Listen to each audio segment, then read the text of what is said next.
ეს ადგილი ჩემთვის ძალიან მშობლიური არის. მთელი ბავშვობა აქ მაქვს გატარებული. ჩემი სახლი იმ ქუჩის იქით ბოლოში იყო, სკოლა აქეთ ბოლოში და ყოველდღე აქ ავდიოდი და ჩამოვდიოდი და ეხლა თვალწინ დამიდგა ეგ ყველაფერი და ინფანტანში ბაყაყები ცხოვრობდნენ. ჩემ თვალწინ გაიზარდნენ. ეხლა სულ სხვა საქმეზე ვარ აქ ჩამოსული. ბავშვობაში ვერც კი ვიფიქრებდი თუ მომიწევდა აქ მოსვლა ამ მისიით. ტიხლულ მინანქართან მოვედით. ეგეთი საოცარი რაღაც მოხდა, მე მიყვარს ხოლმე როცა რაღაცა ნიშნებს მივყვები ცხოვრებაში და უფრო იოლია თითქოს საქმე რაღაცა გზას მიყავ ხარ გატარებს. ტალღა არის, რომელ ტალღაზეც აი რაღაც სერფინგივით უნდა დადგე და წაყვე. ესეთმა ტალღამ ჩემთან გამორიყა ვიდეო, სადაც ერთი ადამიანი ტეხნულ მინანქარზე საუბრობდა და რაღაცა ესე მთელი გულით და სიყვარულით ლაპარაკობდა და მისგან მოდიოდა აშკარად რაღაცა ეს ოსტატური სიბრძნე და ცოდნა. და სად იყო და სად არა, მაგ დროს ზუსტად ერთმა მეგობარმა ვიდეო დამილინკა იგივე და მითხრა ნახე რა საინტერესო კაციაო და ეს იყო ზუსტად მეორე ტალღა და მეთქი ეგ არის. წავყევით ამ ტალღას.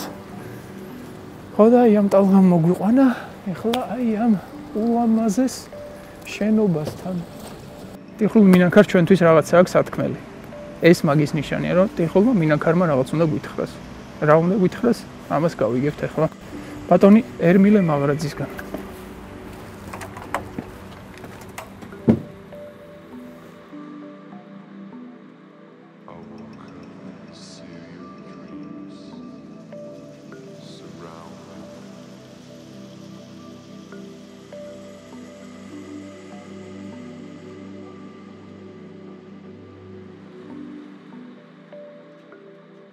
ძალიან მომეწონა ეს შენობა, სიმართლე რომ გითხრათ, არც ვიყავი ნამყოფი მიუხედავად იმისა, რომ ვიცოდი აქაურობის შესახებ, გარედან კი ხედავდი ეს ლამაზი აგურები.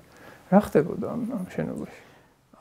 ეს შენობა მე-19 საუკუნეში არის აგებული, მე-19 საუკუნის 90 წელს არის დამთავრებული და აქ იყო სამხედრო კომენდანტური. ჩემი ძირითადი სამყოფელი ეს სახლია, ეს ლაბორატორია. აქ მაქვს ტიხროვანი მინანქრისა და ჭედური ხელოვნების საკვლევი ცენტრი. საერთოდ გორში ჩამოყალიბდი ეს საქმე. უამრავი ადამიანი მეხმარებოდა მედგა მხარში. ზუსტად 90-იანებში, როცა შოქი არ იყო, როცა ენერგიის არავითარი წყარო არ არსებობდა, რა ვიცი, ჩემი მეგობრების წყალობით, გორენი მეგობრების წყალობით აქ მუშაობდი, ლამფის შუქზე, სანთლის შუქზე. ღუმლები, ელექტროღუმლები, რომლებიც დღეს ელექტროღუმლების სახით მაქვს და ვაწარმოებ ექსპერიმენტებს, მაშინ იყო ნახშირზე მომუშავე, ჩემი ხელით აშენებული ღუმლები, ვაკეთებდი ცეცხლის ალზე. თუმცა იქ ბევრი დადებითიც იყო, იმიტომ რომ ჩვენი წინაპრები ნახშირზე აკეთებდნენ ყველაფერს ამას. დღესაც ბევრ ოპერაციას ნახშირის ალი თუ არ მოხდა, შეიძლება ესეთი არ გამოგივიდეს მინა, როგორი ესაჭიროება ტიხროვანი მინანქრის ზოგიერთ ფერს. ტექნიკურად რა არის ტიხრული მინანქარი, რისგან შედგება და რა პროცესი უნდა გაიაროს? ტიხროვანი მინანქრის ტექნოლოგიის ჩამოყალიბება შემთხვევით არ მომხდარა. ეს ღრმად მისტიკური სულიერი საკითხი არის. ადამიანი ქრისტეშობამდე აკეთებდა და აკეთებს დღესაც სულიერი სახის ნივთებს, რომელიც მას ეხმარებოდა გარკვეული მაგალითად მისტიური ცენტრების ჩამოყალიბებაში. არსებობდა ესეთი ორაკულები, ცნობილია ესეთი ორაკულთა ცენტრები არსებობდა, სადაც მისტერიები იმართებოდა. და ამ მისტერიათა ცენტრებში, როგორც წესი, ადამიანი იყენებდა სხვადასხვა მინერალს. ეს მინერალი ჩვენ თუ გავიხსენებთ მაგალითად ძველ აღთქმას და იქ რომ არის 12 ბიბლიური ქვა. ის შემთხვევით არ არის ერთი ქვა არ არის იქ დასახელებული შემთხვევით. ანუ პირველი მღვდელმთავრის აარონის მკერდზე რომ არის ის 12 ბიბლიური ქვა დამაგრებული, ყველა თავისათვის კუთვნილ ადგილზე იყო დასახელებული და დამაგრებული. რატო მოიცვა, ასე ვთქვათ, ამ ტექნოლოგიურმა მინანქარმა მთელი თქვენი ცხოვრება, რასაც თავი მიუძღვენით ფაქტობრივად. და ეს თავის მიძღვნა შემთხვევით არ ხდება ხოლმე. იქ რაღაცა ძალიან საკრალური არის, ან ძალიან დიდი სიყვარული არის, რაღაცა უხილავი არის, რასაც შეიძლება სხვები ვერ ხედავდნენ და ერთი ადამიანი გრძნობდეს და მე სწორედ ამ გრძნობამ ეს კავშირი დაამყარებინოს და ეს კავშირი იძლევა იმ ძალას მე რომ შემოქმედებით წვაში იყოს. მიმაჩნია რომ ზუსტადაც ბედისწერის ამბავი არის. რაღაცა იყო ჩემს სულიერ ყოფაში ისეთი, რომელიც ამ საქმესთან იმ თავიდან მაკავშირებდა. როგორც კი შემოვედი ალბათ სულიერი სამყაროდან დედამიწაზე ადამიანის სახით და გამსხეულდი აქ დედამიწაზე. კარმული საკითხია, რომელიც ჩემთვის მე ვგრძნობ, რომ ამ საქმესთან იმ თავიდან მოყოლებული მაკავშირებდა. კარმას თუ ახსენებდით დღევანდელ გადაცემაში, არ მეგონა. ახლა რაც შეეხება ტიხროვან მინანქარს, ეს არის ქართულ სამყაროში თუ კი რაიმე გაუკეთებია ქართველ კაცს, თუ რაიმე ესეთი კულტურული ფასეულობა შეუტანია თანამედროვე მსოფლიოს კულტურულ კალათაში ჩაუდებს, ეს ერთ-ერთი არის ტიხროვანი მინანქრის ტექნოლოგიაც. ისე რომ ეს ხელოვნება შემთხვევით არ არის ამ ქვეყანასთან დაკავშირებული, რომ ვიღაცას მოუნდა და თქვა დღეს მიტომ არის პოპულარული. ეს ჩვენს გენეტიკაში ზის. და აი ამ რატო რა ძირფესვიანად ჩვენს სულსა და გულს უკავშირდება. სამხრეთ კავკასია არის ის ადგილი, სადაც მეტალურგიული თვალსაზრისით უამრავი ძეგლი არის გამოვლენილი. უძველესი არქეომეტალურგიული თვალსაზრისით. რაც იმას მიანიშნებს, რომ აქ იყო უძველესი კერები ლითონ წარმოებილი. ერთ-ერთი უძველესი მინის ნიმუშები თუ სადმეა გამოვლენილი არქეოლოგიური თვალსაზრისით, სწორედ აი იმ არქეომეტალურგიულ კერებში არის ეს ჩამოყალიბებული და მიკვლეული აქვს არქეოლოგებს. აი მაგალითად ეს გახლავთ ბრინჯაოს სადნობი ჭურჭლის ფრაგმენტი. ეს ჩემს მიერ არის, ეს ჭურჭელის დამზადებული და ექსპერიმენტის ჩემს მიერ არის, მაგრამ მიზანმიმართული პროცესი წარმართე ლაბორატორიულად იმის დასადგენად, რომ თუ როგორ შეიძლებოდა ბრინჯაოს მეტალურგიიდან, თქვათ, მინის ჩამოყალიბებამდე მისულიყავით. მრავალი მეცნიერი აღნიშნავს ამას, რომ პირველი უძველესი პირველი ფერადი მინები მეტალურგიის შემდგომი პროცესების შემდგომ დარჩენილი წიდებია. მეტალურგიული წარმოების ცენტრები გვაქვს, აი დაწყებული, აი ლაგოდეხიდან დაწყებული, აი ყველაზე უკიდურესი შავი ზღვაში რომ ეშვება კავკასიონის ქედი, აი იქამდე სულ მეტალურგიული კერებით არის აღბეჭდილი ეს ადგილები. ანუ კავკასიონის სამხრეთ ფერდობზე სწორედ ამ რიონის აუზში მოსახლეობდნენ ხალიბები, უძველესი ხალიბები. და ამიტომ არის ხალიფთან არის დაკავშირებული რკინის სახელიც დღეს ჩვენთვის არის უბრალოდ ეს მივიწყებული ჭეშმარიტებები, თორე ეს დანარჩენ მსოფლიო მისის რომ ხალიფები აქ მოსახლეობდნენ. ბევრმა ქართველმა ეს არ იცის, ბევრმა აქაურმა ადამიანმა რომ ხალიფების შთამომავლები ვართ და მათი შვილთაშვილები ვართ. და ამიტომ არის რომ ეს აქტიური კერა, მეტალურგიული კერა სწორედ მშობელი არის იმ პირველი მინებისა. ადამიანმა საერთოდ ჯერ მიიღო ფერადი დეკორატიული მინა, წითელი, ყვითელი, ლურჯი, მწვანე და ასე შემდეგ და შემდგომ ამის შემდგომ უკვე უფრო მოგვიანე საუკუნეებში ის აღწევს უკვე გამჭვირვალე თეთრი მინის მიღებას. ამ მინერალებით აკეთებს ის უძველესი ადამიანი ფერად დეკორატიულ ინკრუსტაციებს. ინკრუსტაცია რა არის? ვიღებთ თქვათ საფუძველს, ლითონის საფუძველს, ეს უმეტეს შემთხვევაში იყო ოქრო, ან ვერცხლი, ხანდახან სპილენძიც. და მასზე ვერტიკალურად ის ამაგრებს ტიხრებს. ტიხრის ფუნქცია იყო ერთი ფერის მინერალი მეორისაგან გაემიჯნა. და როცა მაგალითად იღებდა სარდიონს, ახლა სწორედ მინერალი სარდიონი გვიჭირავს ხელში, იღებდა სარდიონს და ჩაამაგრებდა რაღაცა კომპოზიციის მიხედვით. ეს ცხადად არის აღბეჭდილი, რასაც ახლა მე ვლაპარაკობს ეგვიპტურ, ბერძნულ, რომაულ ინკრუსტაციებში. აი ამ ტიხართა შორის სარდიონსაც გამოჭირდა იმ ფორმით, რომ ჩაემაგრებინა ზუსტად იმ უჯრედში, რომელიც აი ამ სარდიონისათვის იყო საჭირო. მის გვერდით ჩასვავდა ლაჟვარდის ელფერის მინერალ ლაჟვარდს, ასევე ფირუს, ზურმუხტს,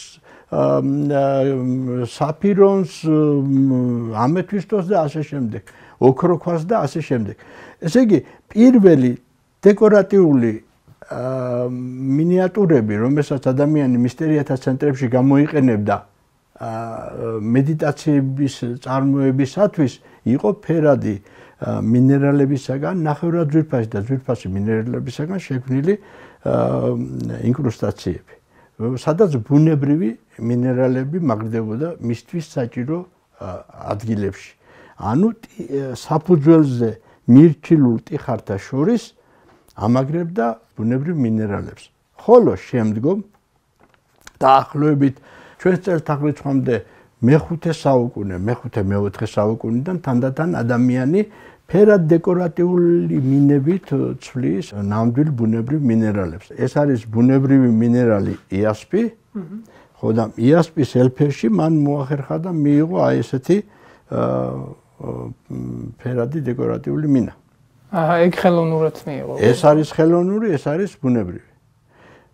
და ამ პერიოდში მესამე, მეორე, პირველ საუკუნეებში ხელოვნურად მიღებული მინა გაცილებით უფრო ფასობდა და უფრო დიდი მნიშვნელობის მატარებელი იყო ცეცხლის საშუალებით ჩამოყალიბებული აი ესეთი ელფერის მინა, ვიდრე თვითონ ბუნებრივი მინერალები. ახალი წელთაღრიცხვის მეორე საუკუნიდან შეგვიძლია ვთქვათ, რომ უკვე გვაქვს ნამდვილი ტიხროვანი მინაქრის ნიმუშები, სადაც ტიხრებს შორის ჩამრღვალი არის უკვე ფერადი დეკორატიული მინა. მე-6 საუკუნიდან უკვე შეგვიძლია ვთქვათ, რომ ნამდვილი გამოსახულებები გვაქვს ტიხროვანი მინაქრის, სადაც ანთროპომორფული გამოსახულებები გვიდასტურდება, ანუ ადამიანის ფიგურებია, სახეებია, ხატსახეებია შექმნილი და ასე შემდეგ. დააყვავების პერიოდად შეგვიძლია ვთქვათ, უკვე მე-8 საუკუნის ბოლოდან მე-9 საუკუნე, მე-10 საუკუნე ეს არის აღმავლობის პერიოდი. მე-13 საუკუნიდან დეკადანსი იწყება და მე-15 საუკუნის შუა წლებში უკვე საერთოდ ქრება ეს ხელოვნება. იკარგება. საქართველოში თუ მთელ მსოფლიოში? სულ ეს ორ ქვეყანაში იყო გავრცელებული ეს ტექნოლოგია. ეს იყო ბიზანტიის იმპერია, პატარა ქვეყანა საქართველო, რომელიც მიუხედავად დიდი კატაკლიზმებისა მაინც ახერხებს გიგანტის გვერდით ცალკე პოლიტიკურ ერთეულად შეინარჩუნოს თავისი მდგომარეობა და ბევრი თვალსაზრისით მან მოახერხა ასევე რომ ქონოდა მისთვის დამახასიათებელი ცალკე მდგომი მხოლოდ ქართული ელფერით გაჟღენთილი სახელოსნოების შენარჩუნებას ტიხროვანი მინანქრისა. არა მარტო ტიხროვანი მინანქრისა, ჭედურ ხელოვნებაშიც ჩვენ საკმაოდ ისეთი დამოუკიდებელი ნაბიჯები გვაქვს გადადგმული. როგორ ფიქრობთ, დღეს აქვს ის სულიერი მნიშვნელობა ტიხროვან მინანქარს, რაც დასაწყისში ჰქონდა ჩამოყალიბების პროცესში, თუ დღეს უბრალოდ დეკორაცია და სამკაულია? უფრო დღეს დეკორაცია და სამკაულია. ეს მნიშვნელობა თანდათან დაიკარგა. ამ ტექნოლოგიის დაკარგვაც სწორედ ამასთან უნდა კავშირდებოდეს, აუცილებლად ასე. ამ პრობლემასთან არის ეს საქმე. ასე თქვა, სულიერი ცოდნა იკარგებოდა და მასთან ერთად წაყვა ესეც. ეს ხელოვნება სულიერი თვალსაზრისით შექმნილი ხელოვნება. ადამიანმა ეს სულიერი სამყაროდან შემოიტანა ეს შეშმარიტებები. იქიდან შემოაქვს და ამ პერიოდში ადამიანი არის სულიერი სამყაროსკენ შეტრიალებული და ღმერთს პირდაპირ უცქერის. აღიქვავს და განიცდის მას. თანდათან ადამიანი შემოდის მიწაზე, მეტად მყარად დგება დედამიწაზე, უფრო მატერიალისტი ხდება, უფრო პრაგმატული ხდება და მისი აზროვნებაც თანდათან მისტიური პოზიციიდან გამოდის და ხდება თანდათან აბსტრაქტული. მე-13 საუკუნეების შემდგომ ადამიანი კი ატარებს ცოდნას ღმერთის შესახებ და სულიერი სამყაროს შესახებ, მაგრამ თანდათან აბსტრაქტული ელემენტები ჭარბობს და კერძოდ როგორ ის თანდათან ღვთაებრივის განცდას თავის თავში ვეღარ ახერხებს. ნელ-ნელა მეცნიერებაც უფრო ვითარდება იქ. სწორედ აი ეს არის ამ პერიოდიდან უკვე მე-15 საუკუნეებიდან ჩნდება ევროპაში ძალიან დიდი სამეცნიერო ცენტრები. ტიხროვანი მინანქარი თვითონ როგორც ნიმუში, ახლა ჩვენ რო ავიღოთ ახლა აი მაგალითად ერთი ეს ჩემი მოსწავლეების მიერ შესრულებული ნიმუშებია. აი თუ დავაკვირდებით აქ ეს აქ ჩვენ ვნახავთ უამრავ წვრილ ბუშტუკებს, ბზარებს, თვითონ მინანქრის ზედაპირზე გარკვეულ ნაკაწრებს და ასე შემდეგ. ეს ტიხროვანი მინანქრისათვის თუ ამ ტექნოლოგიას მისი განხორციელების პროცესს ტექნიკური თვალსაზრისით კარგად განვიხილავთ. ნორმა არის ტიხროვანი მინანქრისათვის, იმიტომ რომ გამოწვის შემდგომ რომ დამთავრდება მინანქრის ნიმუშის გამოწვა, მისი ზედაპირი უნდა მოიხეხოს. ის მოიხეხება ყველა ტიხარი აი აქ როგორც აქ ჩვენ გვაქვს ზედაპირზე ამოდის, უნდა ამოვიდეს, თავიდან ის დაფარულია მინით. ესე იგი ვიღებთ ფოლადს მე შიგნით არის ტიხები. ფოლადი არ არის. ეს არის ის სრულდებოდა აუცილებლად ან ოქროზე, ან ვერცხლზე იშვიათად.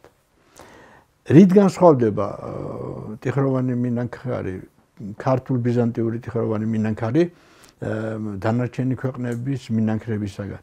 მედიტერანული მოსახლეობა ზოგადად ეს მთელი ხმელთაშუა ზღვის სანაპიროზე მოსახლე ადამიანები, კელტური მოდგმის ხალხები აკეთებდნენ მინანქარს, მაგრამ ისინი ამას ბრინჯაოზე ან სპილენძზე ახორციელებდნენ. მხოლოდ ბიზანტია და საქართველო იყო ნამდვილი ოქროზე შესრულებული ტიხროვანი მინანქარი. შეიძლება? დიახ.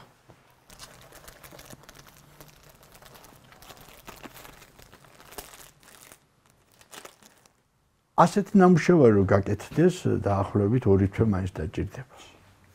რომ შეიმყოს ბოლომდე ჩარჩოში ჩაჯდეს და ასე შემდეგ. დღეს როგორ მდგომარეობაშია ხა ეს ხელოვნება? ინტერესი დიდია და მე ვიტყოდი ბევრი შესანიშნავი კარგი ოსტატი მუშაობს, მაგრამ სწორი მიდგომით, სწორი ტექნოლოგიური ცოდნით არ არიან ეს ოსტატები შეიარაღებულები. ძალიან იოლად უდგებიან, 3 დღეში სწავლობს თვითონ ამ ხელობას. ბევრს მიაჩნია რომ ხატვა არ არის საჭირო. ხატვა რომ ვეუბნები მაგალითად მოსწავლედ რომ უნდა ჩემთან მოსვლა ვინმეს, თუ ხატავთ, რომ ვკითხავ, ის მეტყვის რომ ხატვა რა საჭიროა. ხო და რატომ ახლა მაშინ არიან სახელოსნოები, რომლებიც პირდაპირ მინანქრისათვის საჭირო საფუძვლებს ასხამენ ვერცხლში. და იქვე არის პირველადი ძირითადი ტიხრები, მაგალითად ღვთისმშობლის გამოსახულებისათვის, სხვადასხვა წმინდანთა გამოსახულებისათვის დატანილი ამ ჩამოსხმულზე. შემდგომ ეს ოსტატები საგანგებო ბორმანქანების საშუალებით ამას გააკეპრიალებენ, ამოასუფთავებენ, რამდენიმე ტიხარს ჩაამატებენ, ჩადებენ მასში მინანქარს და ერთ დღეში შეიძლება 2-3 მინანქარი დაამზადოს. როგორ უნდა გავარჩიო ერთმანეთისგან ყალბი და კარგი მინანქარი? ასეთი მინანქარი მაგალითად აი ესეთნაირად რომ არის ზედაპირი მომზადებული. თითქმის არ მზადდება. თანამედროვე სახელოსნოებში ასეთი ლითონის ფონიანი მინანქრები ძნელი და სამზადებელია. და როცა ტექნოლოგია იცი, დახედავთ თუ არა ენტუჩი გაიგებ. როგორ არის ეს გაკეთებული? შეიძლება რომ დამათვალიერებინოთ ლაბორატორია საუბარს ისე შევყევით და ისე გულდასმით გისმენდით რომ ხო, რა თქმა უნდა შეიძლება და გაჩვენებთ.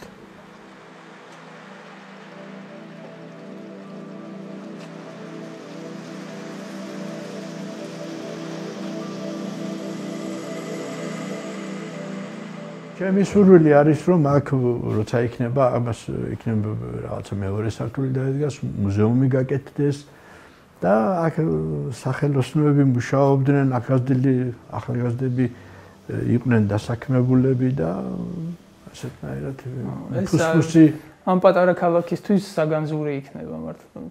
ეს შტაინერის ნახატებია. კი. ეს მომავლის მისტერიები, ეს ღვთისმშობელი, ეს არის 9 მეტრიანი თელის ხეშია გამოთვლილი. ეს არის კაცობრიობის წარმოადგენელი, ანუ ძეკაცისა, აი ეს არის დამარცხებული ლუციფერი თავდაყირა. ეს არის არიმანი, რომელთანაც ბრძოლას ეწევა. ანუ ეს აწონასწორებს აი ამ თავისუფლებას და ეს არის დამარცხებული არიმანის საყვარლო, რომელიც მოაქცია აი შვარცმის შემდგომ რომ ჩავიდა სულიერ. ეხლა გამახსენდა კავკასიური იოგაზე გავაკეთეთ ერთი გადაცემა და მანდ იყო? იქ არის ეს გამარჯვების სიმბოლო არის, ესეთი დგომი არის კავკასიური იოგაში ერთ-ერთი ხარ როგორც დგას დაახლოებით. ეს არის.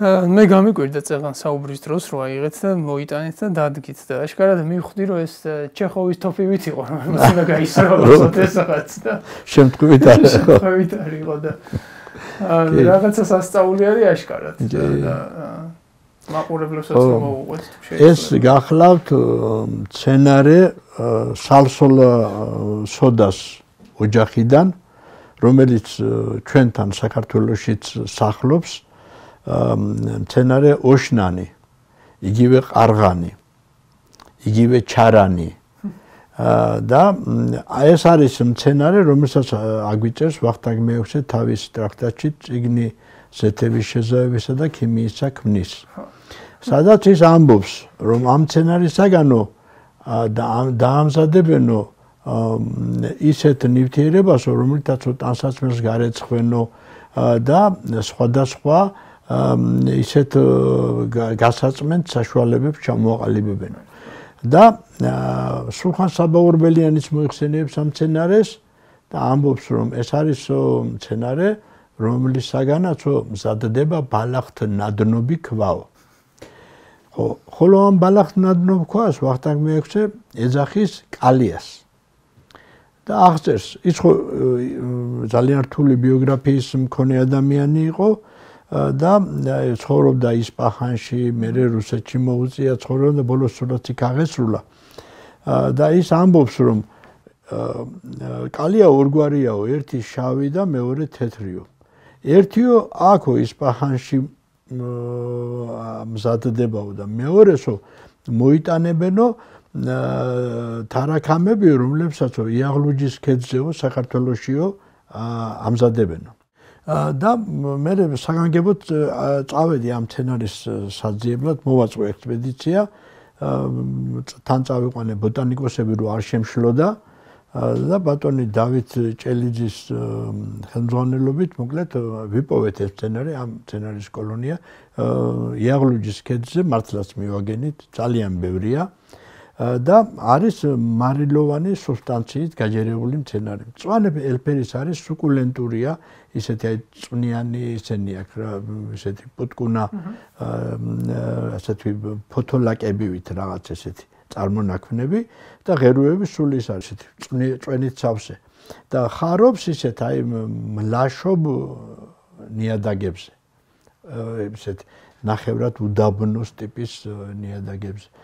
და როცა ეს სცენარი გავახმე და შემდგომ ის დავწვი, ჩემს გავაცებას საზღვარი არ ქონდა, როცა მისგან მართლაც ბალახთ ნადნობი ქვა მივიღე და აი სწორედ აი ეს არის ის ბალახთ ნადნობი ქვა, ნახეთ აი როგორი ხმა აქვს. ხო, აი ნახეთ ხელში დაიჭირეთ როგორი მაგარია.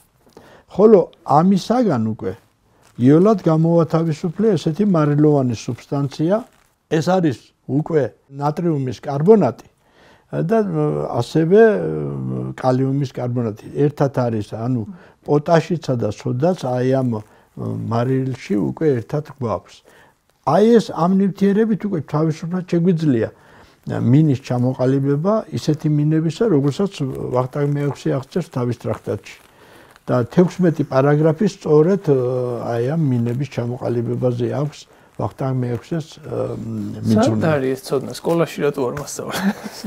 ეს ცოდნა საგანგებოდ იყო დამალული ჩვენთვის ვახტანგ მე-6-ს და საერთოდ მე-19 საუკუნემდე ხელუხლებლად მოსული ცოდნა, რაც ქართულ ოქრომჭედლობას, ქართულ ხელსაქმეს შეეხებოდა, ყველაფერი ხელუხლებლად ჰქონდა მოსული და მე-19 საუკუნიდან იწყება მისი საგანგებოდ გადამალვა და გადაჩქმარება.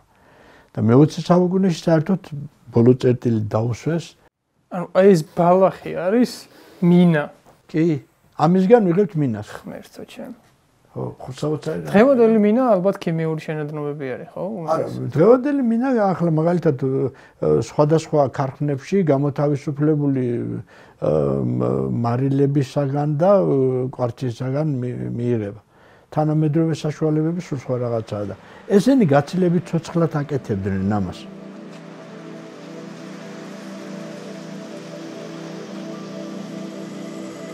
ის ჭურჭელი, რასაც მაგალითად ვახტანგ მე-6-ე მიუთითებს, რომ ასეთნაირად შევიტანოთო საოქრომჭედლო ქოთნითო იმაშიო, ქურაშიო და თაკარაქვია მის მიერ აღწერილ ქურას და აგერ ეს ვახტანგ მე-6-ის რეცეპტებით მოდურებული მინა. ვახტანგ მე-6 ძალიან განსწავლული ყოფილა ქიმიაში, ხო? ხო, და სწორედ სათანადო პროექტი განმახორციელე და გავაცოცხლე იმ პროექტის საშუალებით ვახტანგ მე-6-ის არაერთი მინა.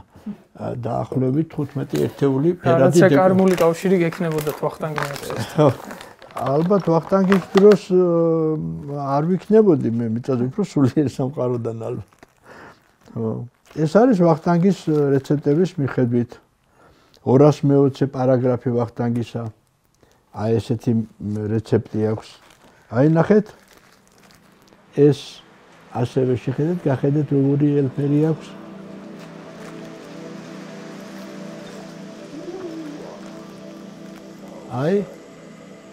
აი მისი რეცეპტით ნაი ვარდისფერი მინა. ურთულესი მინა აქვს. რა მინერალებია? ეს არის უკვე ფერადი დეკორატიული მინა, რომლის საშუალებითაც ჩვენ შეგვიძლია მინანქარი დავამზადოთ. აი მინის მიღების ცოდნას ეს ეპოქა მაინც ფლობს და ეს გვიდას ცხადად გვიდასტურდება ვახტანგის ტრაქტატის საშუალებით. ცხადად რომ ეს მინა თავისი ლღობის ტემპერატურის მიხედვით, თავისი ფიზიკურ ქიმიური მახასიათებლებით ერთ-ერთ შემთხვევა ტიხროვანი მინანქრის შემთხვევაში გამოყენებულ მინებს, რომელსაც მე-15 საუკუნემდე ჩვენი წინაპრები იყენებდნენ. და ამ მინების საშუალებით თავისუფლად შეგვიძლია დავამზადოთ ტიხროვანი მინანქარი. ანუ ვახტანგი მეექვსის ეპოქამ ფერადი დეკორატიული მინის მიღების ხერხები და მეთოდები იცის, ის არ არის დაკარგული. საიდან იცის? გადაეცემოდა ოსტატიდან ოსტატ სახელოსნოდან სახელოსნოს და მართალია ტიხროვან მინანქარს აღარ ამზადებენ ისეც იმ ძველ ტრადიციულ ტიხროვან მინანქარს, მაგრამ მისგან ამზადებენ ძვირფას მინერალების ელფერში ჩამოყალიბებულ ხელოვნურ მინებს თვლებად. და ზუსტად მე-17-მე-18 საუკუნეში საგანძურის ფონდებში ძალიან ბევრი ნივთი გვიდასტურდება ხელოვნური მინით გაკეთებული თვლებით. ბეჭდები, ჯვრები და ასე შემდეგ. 4 מחარებელი ხომ გვყავს? მათე, მარკოს, ლუკა და იოანე, არა? ყველა შეფერება თავისი სიმბოლო ცხოველის სახით, ან და მინერალის სახით. მათე არის ადამიანი, ანგელოზი. სიმბოლო მისი ამ מחარებლისა. ხოლო მისი მინერალი, მისი შესაფერისი მინერალი მათ ჰქონდათ მთისბრული. მარკოზი გახლავთ ლომია მარკოზის სიმბოლო ასტრალური სფეროს წარმომადგენელი და მინერალი გახლავს იასპი.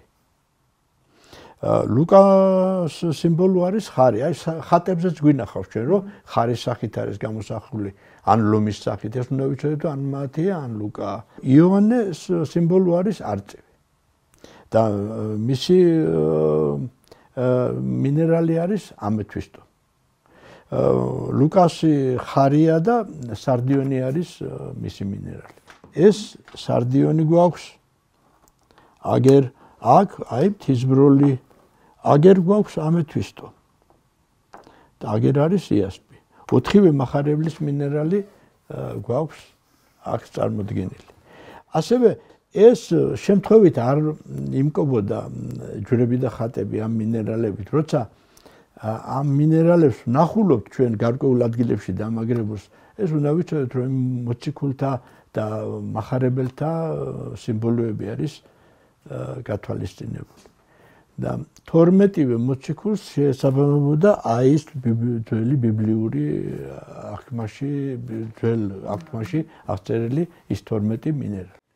და სავარაუდოდ ახლა ბიბლიაშიც ეს ცოდნა მინერალების შესახებ იმ ძველი ცოდნებიდან წამოვიდა, მისტერიები, ხო? მისტერიათა ცენტრებიდან მოდიოდა ეს ყველაფერი. და ეს ქრისტიანობა მიიერთა, არ უარყოს ეთქვა. კი არ მიიერთა, ქრისტე სწორედ აი მისტერიებში შემოვიდა და პირდაპირ იმ მისტერიათა ცენტრებმა მოუმზადეს მას ეს შემოსვლისათვის ეს გზა გაუმზადეს უფალს და მოუსწორეთ ბილიკებიო იოანე ნათლისმცემელი რომოს. იოანე ნათლისმცემელი მისი წინამორბედია, ანუ გზის გამკვალავია და ერთ-ერთი მისტერიალური ცენტრის წარმომადგენელია. მაცხოვარი მიწაზე ვერ შემოვიდოდა. ამხელა სულიერი არსება ვერ შეძლებდა მიწაზე შემოსვლას და განსხვავებას. თუ არ მოუმზადებდით მას, ადამიანი თუ არ მოუმზადებდა სათანადო განწყობილებებს, სათანადო სკოლა, სათანადო მომზადებულ ადამიანთა ჯგუფებს. შემდგომ ის შემოდის მიწაზე და ჩვენთვის ევნება ჯვარს და ის აკეთებს ამ დიდ საქმეს, რასაც ადამიანის გადარჩენის საქმე ეწოდება. ხსნელი. და ყველა აი ამ 12-ვე მინერალს ითვალისწინებდა ეს ხელოვნება მინის წარმოების თვალსაზრისით. თქვენს ნიადაგს ამზადებთ აი ოსტატობა როგორც ფენომენი, თითქოს ქრება თუ რაღაცა ეგეთი. თქვენ როგორ ხედავთ მაგას? ეს არ არის ჩემგან მოგონილი რამ, რასაც ახლა მევიტყვი. ეს პრობლემა სათანადო სამსახურებმა, სათანადო მიდგომებმა, გატარებულმა ღონისძიებებმა გამოიწვია ჩვენს ქვეყანაში. იმ ქვეყანაში, რომელსაც თავის დროზე საბჭოთა კავშირი ერქვა. ხელოსანთა კლასი სათანადოდ იქნა ამოღებული სოციუმიდან. სათანადოდ ზომებით, საგანგებო ზომებით გაანადგურეს ხელოსანთა კლასი. 20-იან წლებში კანონგარეშედ გამოაცხადეს ყველა ოქრომჭედელი ყველა მეთუნე, ყველა ტყავის დამამუშავებელი თუ სხვადასხვა ხელობის მცოდნე ადამიანები. მაგალითად, ასეთი ძაძამია იყო, ასეთი ოსტატი ბოლო მოჰიკანი, რომელიც 50-იან წლებში კიდე ასწავლიდა. სამხატვრო აკადემიაშიც ასწავლიდა. და ამ კაცს ჰქონდა საშინელი წნეხი გავლილი ამ თვალსაზრისით. და ასწავლიდა უკვე არა ოქროზე, არამედ მელხიორზე. იმიტომ რომ ოქროზე მუშაობა მხოლოდ და მხოლოდ სახელმწიფოს მეთვალყურეობის ქვეშ მომუშავე ფაბრიკებში მყოფ ოსტატებს შეეძლო. აი მაგალითად ჭიათურაში არსებობდა ამხანაგობა, რომელსაც ვინმე ჯღამაძე ხელმძღვანელობდა და მის მიერ დამზადებულ საუკეთესო იარაღს, მერე ვერცხლით შემკულს და სევადით შემკულს და ფილიგრანით შემკულს აწერია ჯღამაძე და მისი ამხანაგობა. და ჩვენს მუზეუმში არის რამოდენიმე ბრწყინვალე ხანჯალი, სწორედ აი ჯღამაძის მიერ შესრულებული. რა იყო მიზეზი ამ ოსტატებთან გაცხადებული ბრძოლის, ასე ვთქვათ? ოსტატი და ხელოსანი საერთოდ მდიდართა კლასს არ წარმოადგენენ. ისინი დამოუკიდებელ აზროვნებას ებრძოდნენ. თავისუფალ აზროვნებას ებრძოდნენ და ამიტომ იყო სწორედ რომ ხელოსანი თავისუფალი კლასის წარმომადგენელია. ის არავის ძე არ არის დამოკიდებული. ეყრდნობა თავის ცოდნას, თავის ხელებს, თავის ნიჭს და უნარს. აწარმოებს თიხას თუ ოქრომჭედლობას თუ მინის მოდუღება, იცის მან თუ ტყავის დამუშავება. ის თვითკმარი არის და არავის ძე არ არის დამოკიდებული. ასეთი დამოუკიდებელი ადამიანები მათ არ აწყობდათ. ის ვერტიკალურ მართვაში ასეთი ადამიანი მიუღებელია. დღეს როგორ ფიქრობთ, რა არის მაგის გამოსავალი, რომ ცოტა აღდგეს ეს ცოდნა? ამის გამოსავალი არის ის, რომ სათანადო ღონისძიებები, როგორც თავის დროზე სახელმწიფო მიზრუნა იმაზე, რომ ეს ყველაფერი დავიწყებას მიცემოდა, სათანადო ღონისძიებები უნდა გავატაროთ ახლა სახელმწიფო პროგრამებით, ჩემო ბატონო, სხვადასხვა საშუალებები უნდა იქნეს მოძიებული ფინანსური თუ განათლების სისტემაში შეტანილი რეფორმების მხრივ უნდა გატარდეს გარკვეული ღონისძიებები და დავზარდოთ ოსტატები, ნიჭიერი ახალგაზრდები უამრავი არსებობს. ზოგადად ადამიანის შინაგან სამყაროს როგორ აწესრიგებს, თუ აქვს რამე? რა თქმა უნდა აქვს, რა თქმა უნდა.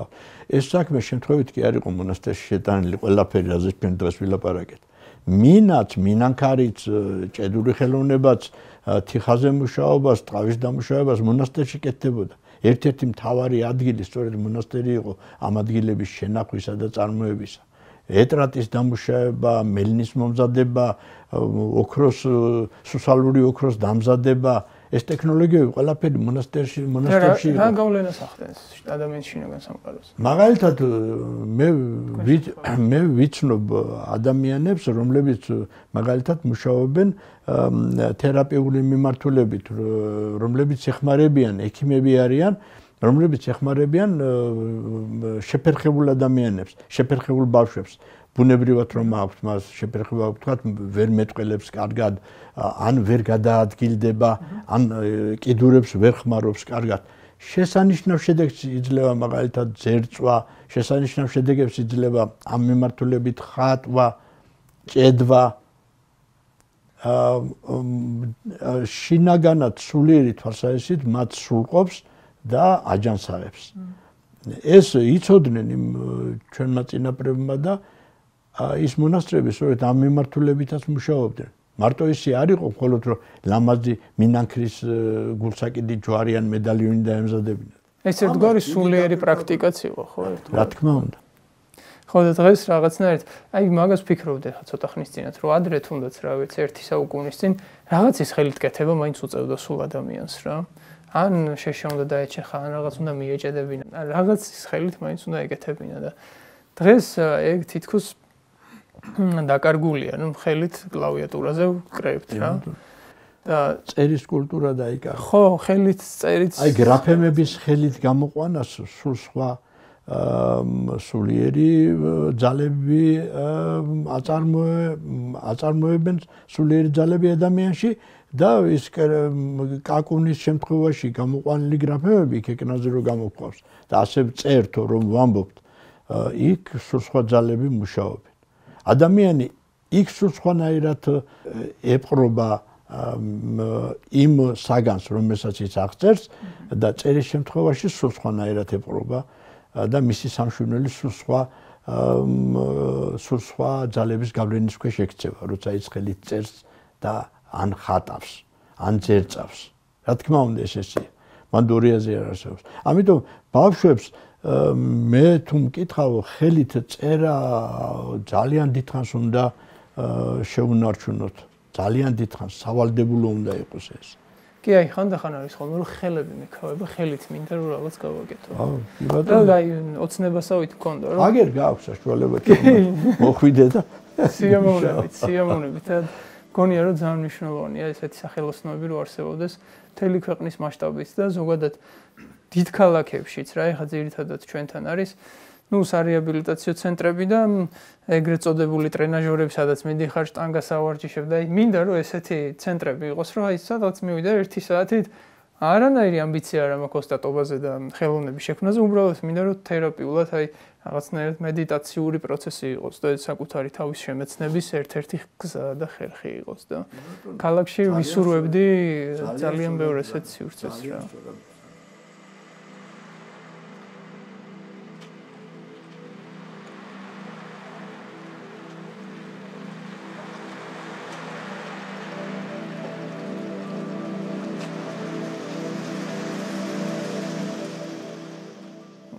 რა არის ტიხრული მინანქარი სათქმელი დღეს ადამიანისთვის?